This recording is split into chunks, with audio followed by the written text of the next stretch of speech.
ஆதாரம் இருக்கு. ஆனா போற போக்குல தமிழகம் முழுவதும் இன்னைக்கு மிகப்பெரிய அளவுல போற போக்குல எப்படி சார் சொல்ல முடியும்?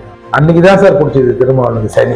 இதுக்கு முன்னாடி இந்தியா முழுக்க பாக்குறாங்க. ஒரு எம்பியா இருக்கிறாரு, அகில இந்திய அளவுல தலித் அரசியல முன்னெடுத்து கொண்டு போறாங்க. நான் அழுகுறேனா? எங்கள் பெரிய கட்சிகளையும் மதிக்க மாட்டாங்க, எங்களை ஒரு ஆளா கூட மதிக்க மாட்டாங்க. நான்லாம் கால் காசுக்கு போடுவோம்னா நீ வாயில வருமா? இந்த தமிழகத்துல 20% மக்கள் பட்டியல் சமூக மக்கள். அந்த திமுறை நான் சொல்லுவேன், யார் நீ ஏன் இதில் பேசுற அப்படின்னு நான் சொல்லுவேன். ஆனா அவரு என்ன சொல்றாரு, அவ்வளவு பெரிய ஸ்ட்ரென்த்தை வச்சுக்கல, 2 சீட்டு கொடுத்து 1 சீட்டு இல்லைங்கிறாங்க. இல்ல, அதுக்கான காரணங்களை சொல்றாரு.